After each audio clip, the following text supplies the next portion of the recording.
Rise and by woo feedback. I love it. We have so much excitement here.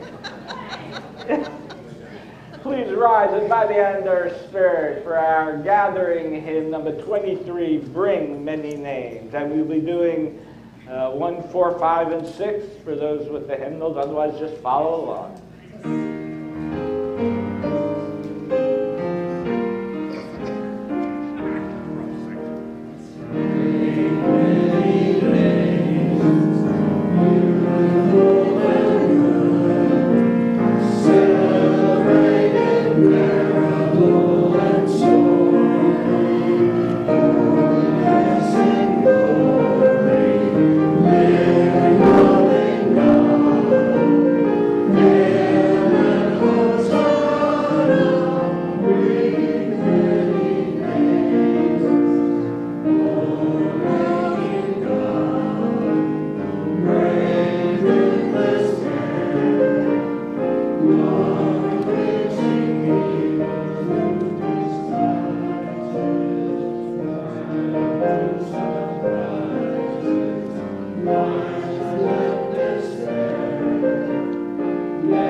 Good morning.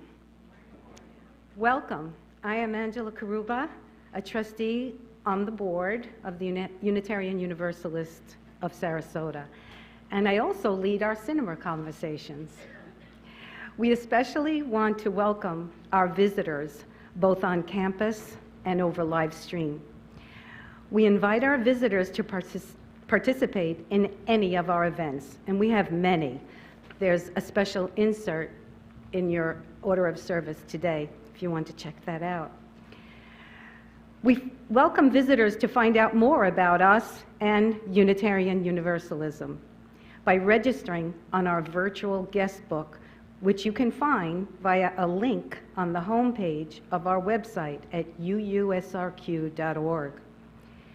If you're in person today, there is a sign-up sheet for visitors at the welcome table. If you do, we will send you our weekly newsletter and Zoom links to our virtual events. We invite you to join us for coffee and conversation after the service. We look forward to getting to know each other. You are invited to spend Christmas afternoon with us at the UUs of Sarasota. When? When else? December 25th, 2 to 4. Join us for an afternoon of connection and joy. Please bring a savory or sweet treat or a favorite beverage to share, a small recycled gift for a fun gift exchange, wrapped or in a bag. All are welcome as we come together to share the spirit of the season. We hope to see you there. If this goes well, we will repeat without gifts on New Year's Day. Same place and time. Thanks.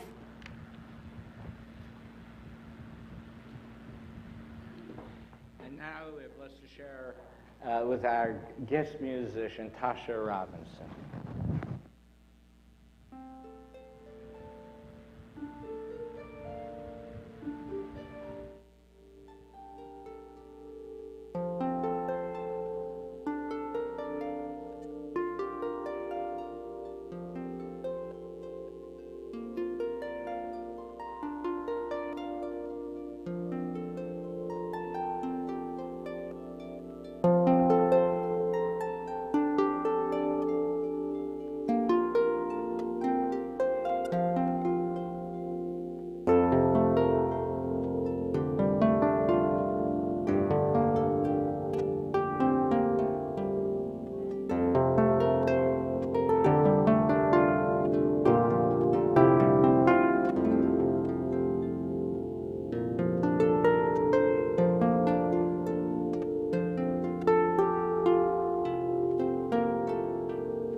Our opening reading today is entitled Each Week. Each week when we arrive here and we come into this sanctuary, each of us come with our own context that affects all that we experience. Let us keep our hearts and minds open so that we may experience our time today with curiosity and a willingness to be changed. We light our chalice not only as a symbol to light our way to a brighter future, but also to burn off unneeded remnants of our past. So please join us now as we light our chalice in affirming a section of our inspirations, which is printed in your order of service and will be displayed on the screen behind me, yes. Please join in. We draw upon and are inspired by sacred, secular, and scientific understandings that help us make meaning and live into our values. Grateful for the experiences that move us, aware of the religious ancestries we inherit, and enlivened by the diversity which enriches our faith. We are called to ever deepen and expand our wisdom.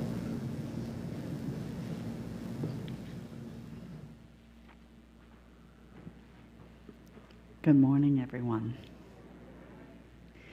Today's story is The Tiny Seed, a parable written by Katie Warner and illustrated by Meg Wolin. First, there was a seed, a tiny seed, a mustard seed, the smallest of seeds. But it was a strong seed, a hopeful seed, a seed with possibility. With time and patience, with hope and prayer, the seed sprouted and grew, and once it started growing, it didn't stop. The tiny seed became a tree, a huge tree, a mighty tree, and the birds came and nested in its branches. And the children came to rest in the shade.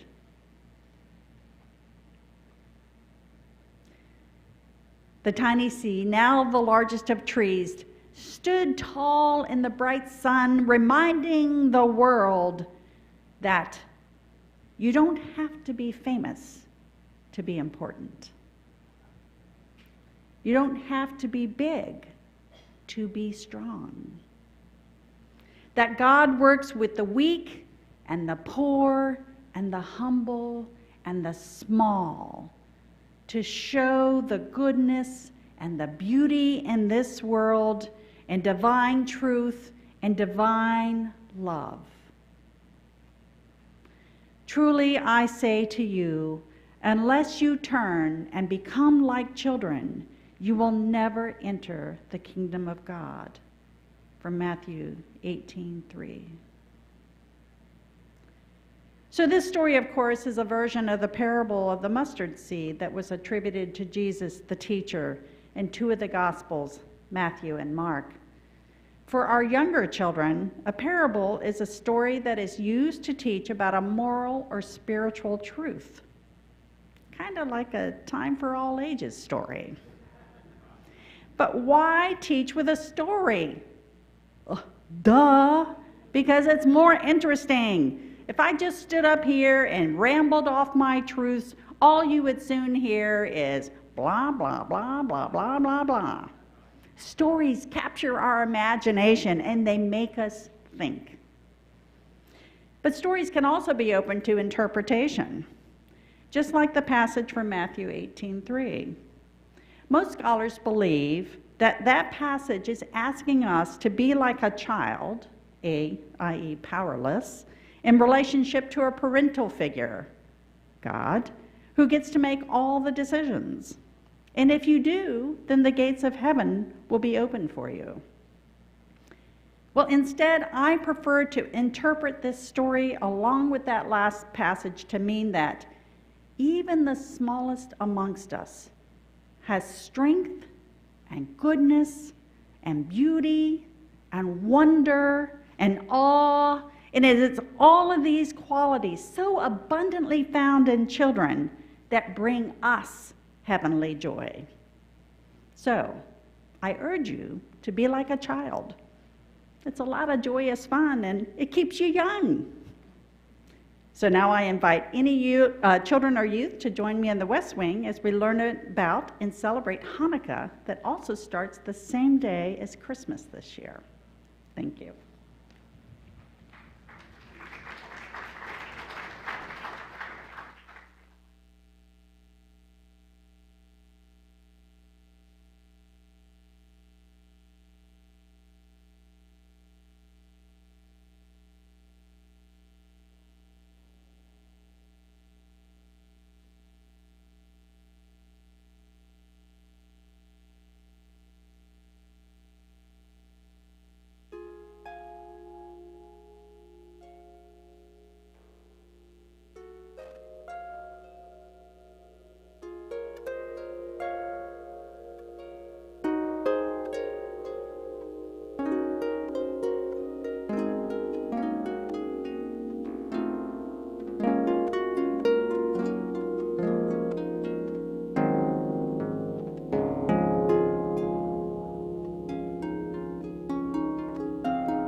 Our centering words today are Blessing by John O'Donohue.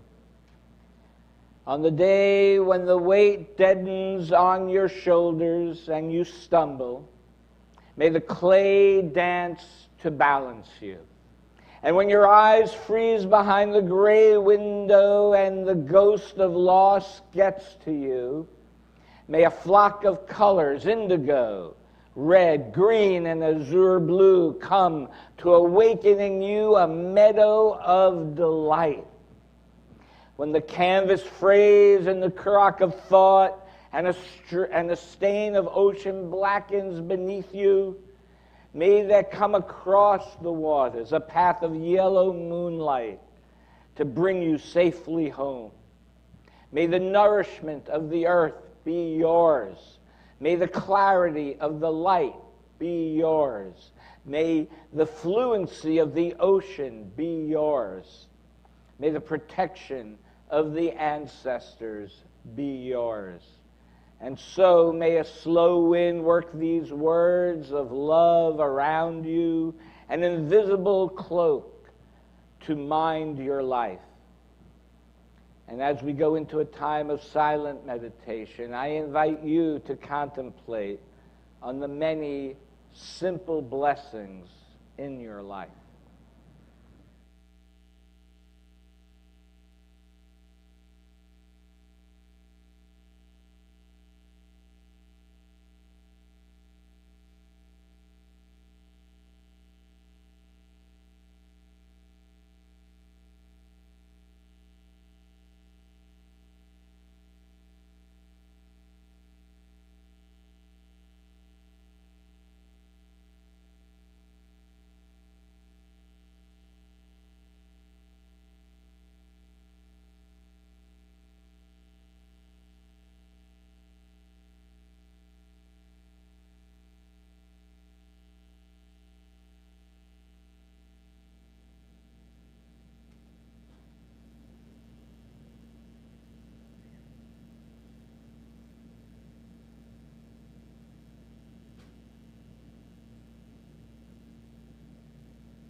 So I think it's true what Catherine said before. We love stories.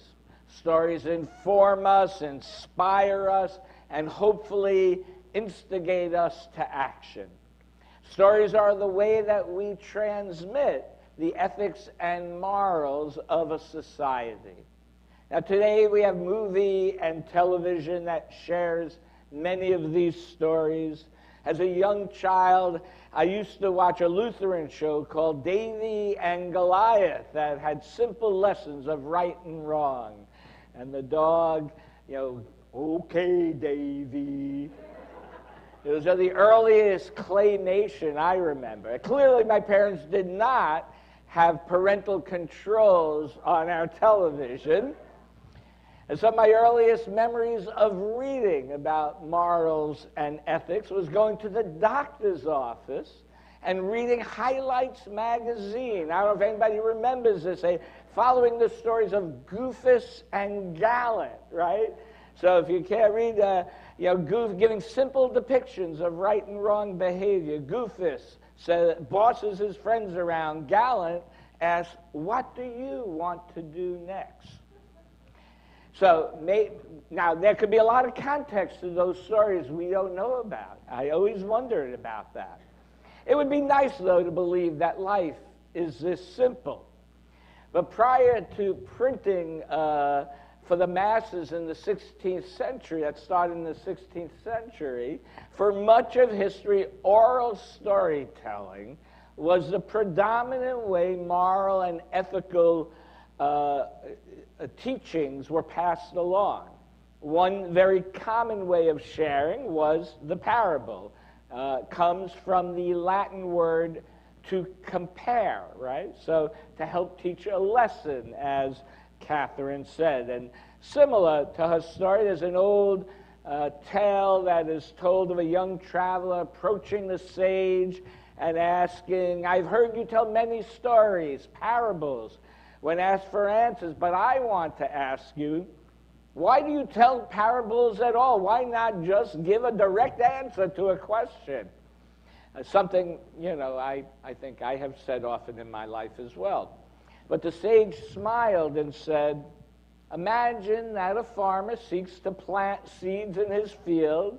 If he simply throws the seeds on top of the soil without care, will they grow? And the traveler shook their head and said, no. The seeds must be buried in the earth, nourished by the rain, and touched by the sun. Only then can they take root and grow. Exactly. A direct answer is like throwing seeds on the surface. Simple, but often fleeting. Right? It may be understood, but not always remembered. And seldom does it change the heart. A parable, however, is like a seed planted deep. It invites thought, reflection, and understanding. The listener must water it with their own experiences and ideas. Over time, as the seed takes root, the answer blossoms and from within them, bearing fruit that lasts.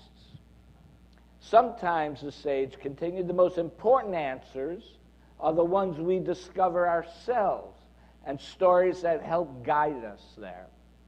End of the story.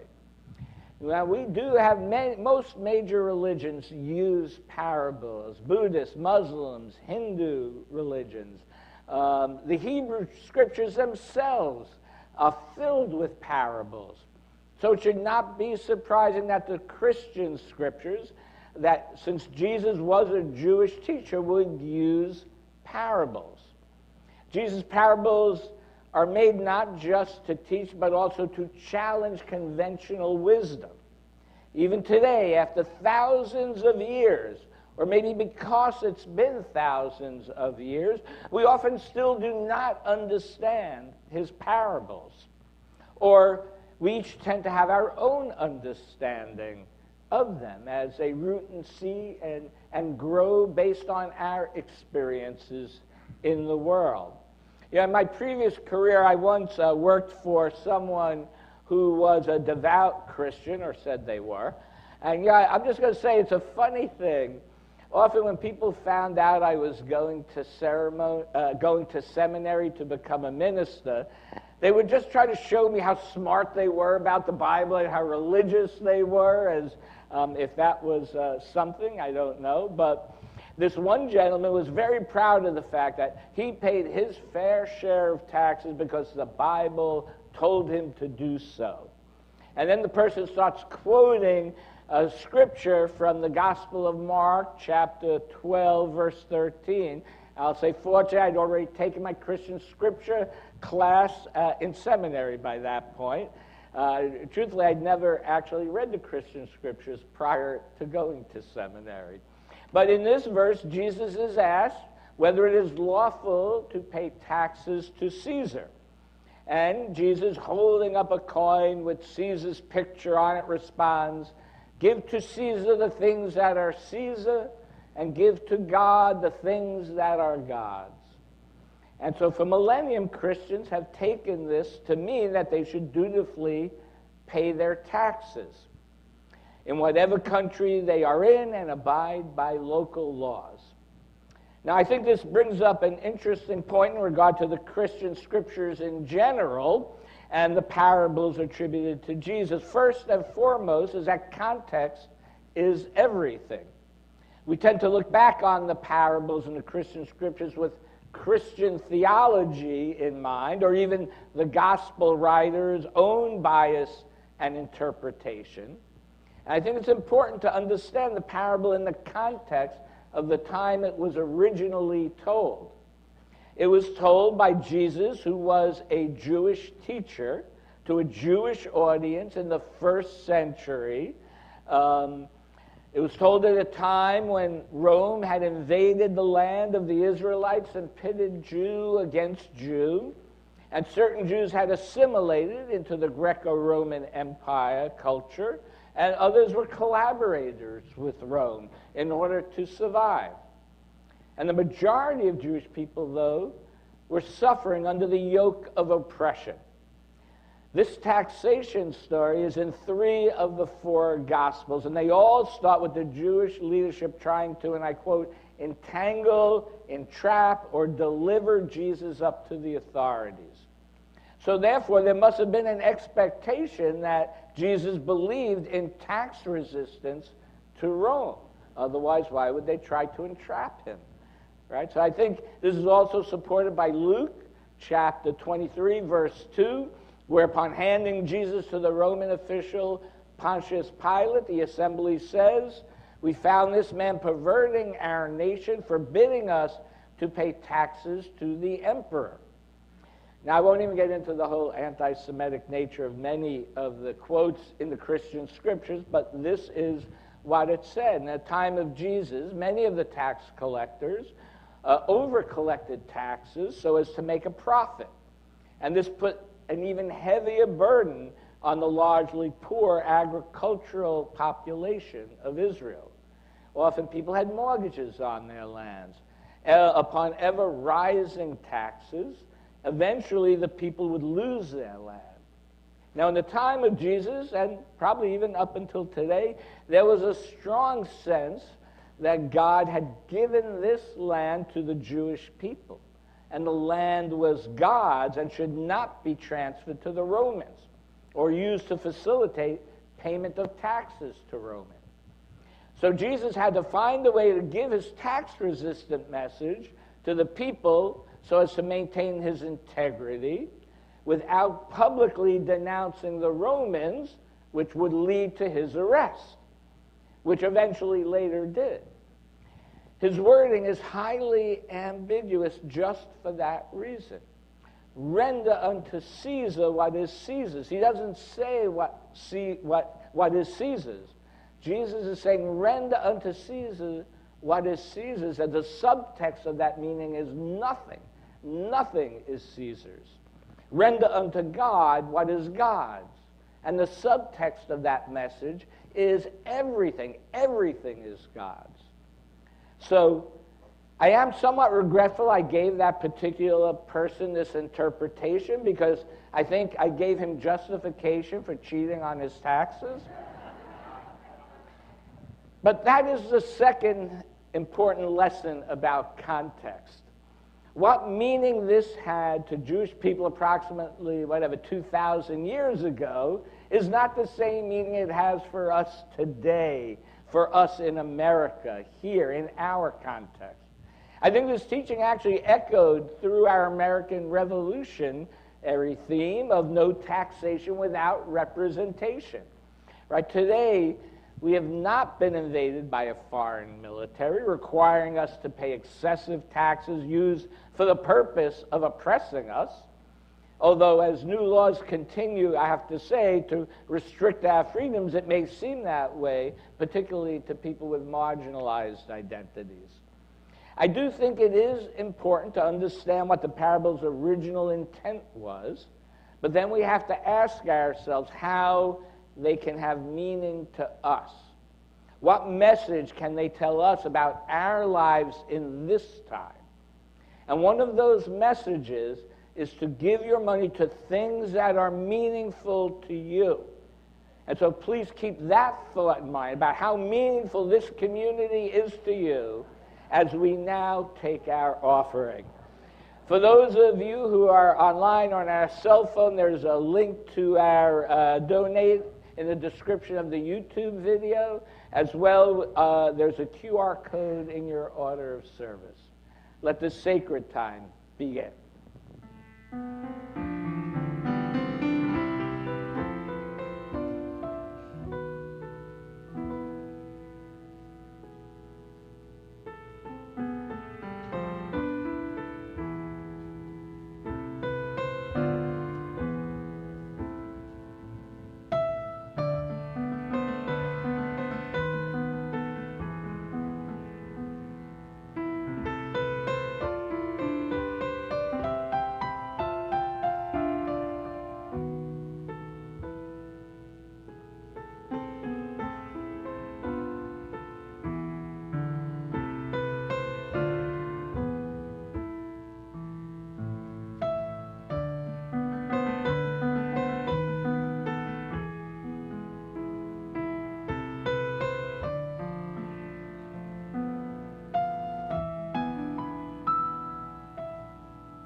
Our next reading is from the Gospel of Luke, chapter 15.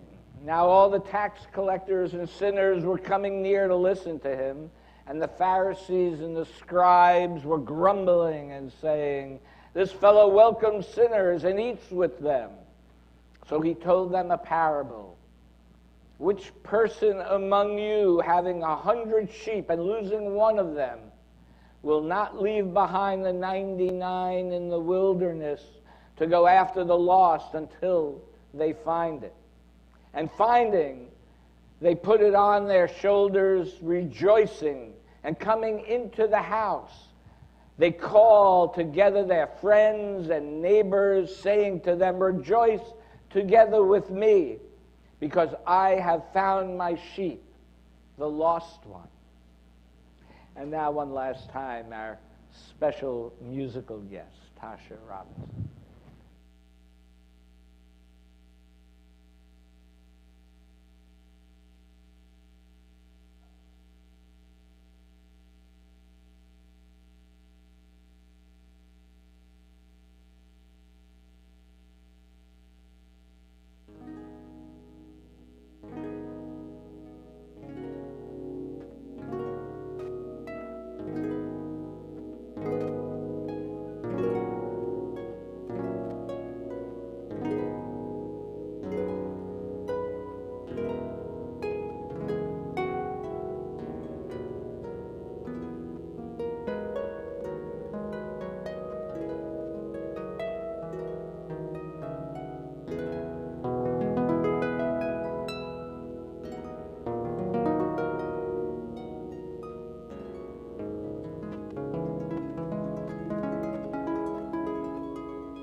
So the earlier reading from the Gospel of Luke was the parable of the lost sheep. In addition to the lost sheep, there are two other lost parables, the lost coin and the prodigal son. And in each story, the protagonist has lost something, it is found, and there is communal rejoicing. Now, the shepherd has lost one of 100 sheep, a woman has lost one of 10 coins, and the father has lost one of 2 sons, each one progressively getting smaller. Now, I've always struggled with these parables, and perhaps the lost sheep one in particular, perhaps because sheep are so alien to my experience, having grown up in New York City and never lived on a farm. I think somebody brought a sheep to an animal blessing once at my church. I have a picture of it on my website, just because it was such an exciting experience for me. I saw them at zoos, of course, but I think also, more so I struggle because there were 100 of them. When you have 2 sons or 10 coins, it seems easier to keep track of them, right? I think it must be hard to keep track of 100 sheep. I don't know, do you do a count every so often, every so many hours? I don't know. Even if you realize you lost one, by going after it, right, wouldn't you be bound to lose some of the others by leaving the others alone, going after that one? It really didn't make any sense to me. Of course, it raises the question of the utilitarian benefit of the 99 versus that one sheep. And I think, though, of the oft-used phrase, aphorism in my household growing up, which was better 99 guilty go free than one innocent person go to jail. That was the only sort of parable I could come up with in my mind. Right? Sometimes you have to sacrifice something to maintain a higher threshold of justice. Now, of course, standard Christian theology imagines the lost sheep as the sinner who has been redeemed and the shepherd as Jesus. But I don't think that was Jesus' intent in telling the story.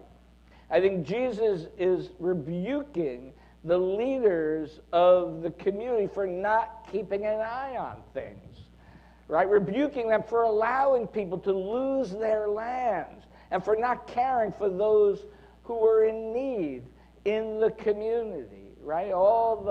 Even the tax collectors, the poor, the mentally ill, were not allowed in the temple. I think this is his rebuke to them. I don't think I've used the word rebuke so much in my life before. But he is telling them to go out there and take care of those who have been hurt by the Romans. How long did it take the shepherd to even realize that he lost the sheep? Were they was the shepherd playing games on his iPhone or texting his fellow shepherds about the latest Maccabee singing group, or even just sleeping in the field, napping away, instead of paying attention to and caring for what was in their responsibility, taking care of the sheep? Now, upon finding what was lost, the shepherd was overjoyed. And Jesus is telling them that there will be joy by all if justice is done. The shepherd finds wholeness in publicly taking responsibility for their original failing, for losing the sheep. And I just want to say we are all shepherds. Right? I ask you to consider what or who are you not paying attention to? Are you paying attention to yourself, your health, your mind, your body, your spirit? Are you paying attention to who you've not seen in a while in your life? Perhaps someone you've not seen at services here in a while. Who needs your help? Who needs our help? So I encourage you to write that card, right? Make that call. Take that extra visit, even if you're tired or have one more meeting to go to. Search for what or who is missing. Just as in the story of the lost coin, it says, not to light a lamp or sweep a house, meaning you should forget all your other mundane responsibilities until you have found what is lost. And it makes a difference to those who are lost, for perhaps they believe that no one is looking for them anymore. But it's not always so simple, though, to determine who is lost. The prodigal son, the story of one of two sons, one who left and took their share of the inheritance.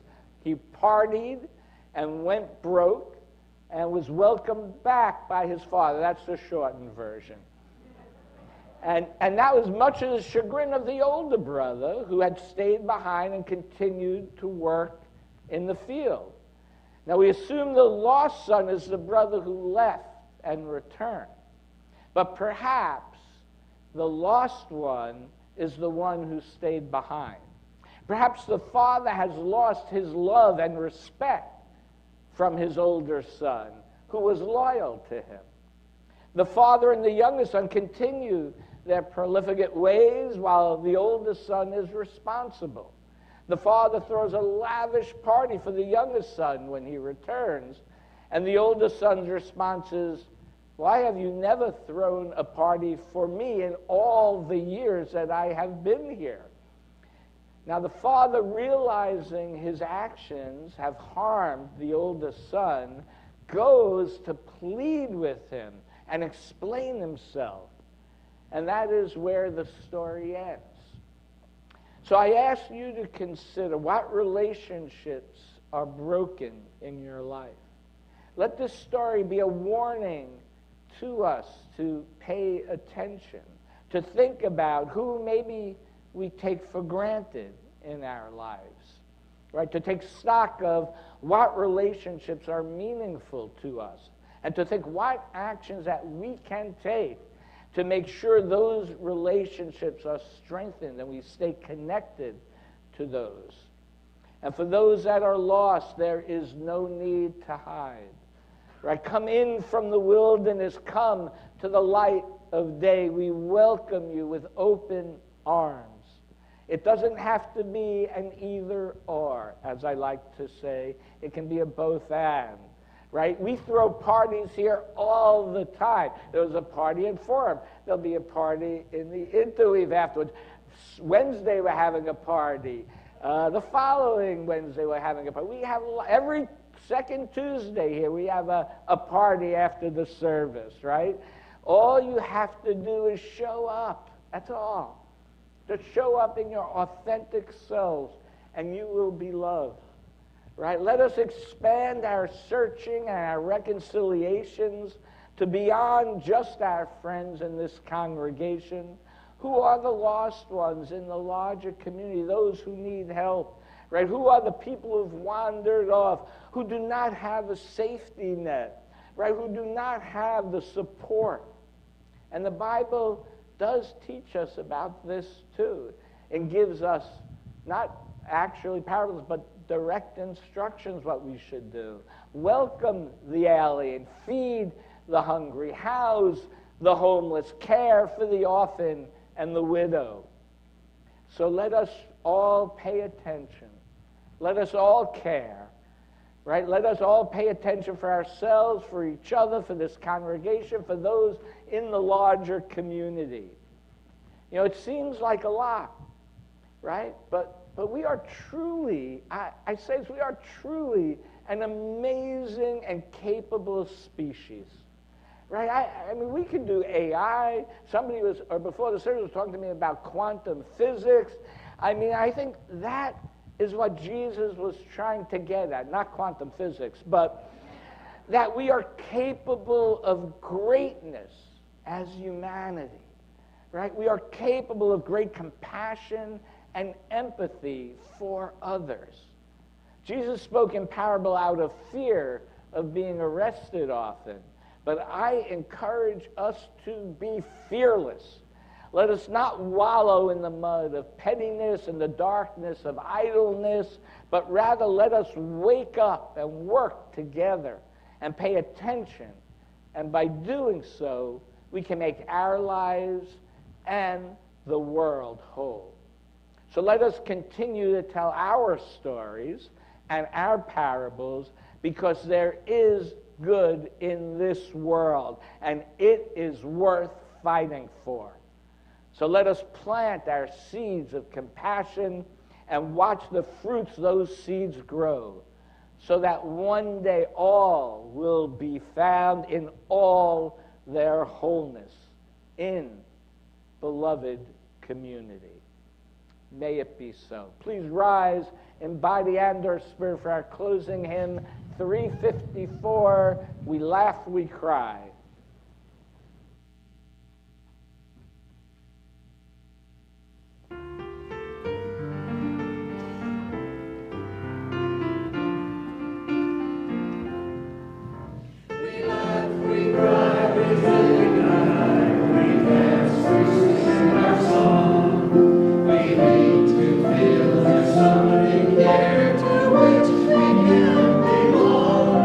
We need to feel the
Thank you.